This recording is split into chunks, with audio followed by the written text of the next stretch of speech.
परदेश दौरा टाळण्याचं आवाहन आता पंतप्रधान महाराष्ट्रातल्या आमदारांचा प्रदेश अभ्यास दौरा वादामध्ये आलाय। परदेश दौरे टाळण्याचं आवाहन आहे।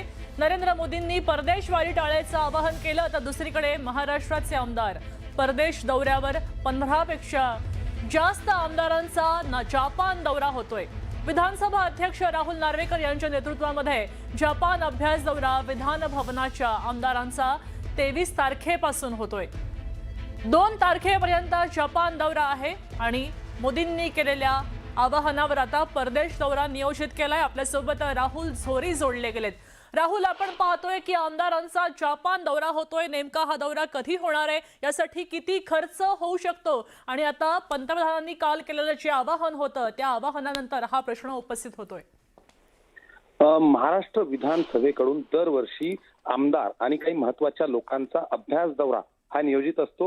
याच वर्षी देखील मे मध्ये म्हणजे 23 मे पासून 2 जून पर्यंत हा अभ्यास दौरा जो आहे तो आयोजित करण्यात आला होता। नियोजित दौरा हा खरं तर होता जपान या ठिकाणी या आमदारांचं शिष्टमंडळ अभ्यास दौऱ्यासाठी जाणार होतं। मात्र कालच पंतप्रधान नरेंद्र मोदी यांनी परदेश वारीवरून ज्या पद्धतीनं देशवासियांना आवाहन केलेलं आहे त्यानंतर या आमदारांचा म्हणजे अर्थात विधानसभेकडून आयोजित केलेल्या या अभ्यास दौऱ्याबाबतीत आता नेमकं काय भूमिका विधानसभा अध्यक्ष राहुल नार्वेकर हे घेत आहेत हे देखील पाहणं महत्त्वाचं आहे। मात्र एकंदरीत जर देशवासियांना किंवा सामान्य नागरिकांना अशा पद्धतीची आव्हानं केली जात असतील तर त्यामधून राजकीय व्यक्ती किंवा आमदार खासदार किंवा तत्सम व्यक्तींनी याबाबत काय नेमकं निर्देश पाळावेत हा देखील महत्त्वाचा मुद्दा आहे। एकंदरीत बघितलं तर मुख्यमंत्री देवेंद्र फडणवीस यांनी देखील या संपूर्ण प्रकरणामध्ये विदेश दौरा करत असताना किंवा विमान वापरताना पूर्व परवानगी घ्यावी अशा सूचना संबंधितांना दिल्यात। त्यामुळं आज नेमकं याबद्दल जरी हा नियोजित दौरा जरी असला तरी याबद्दल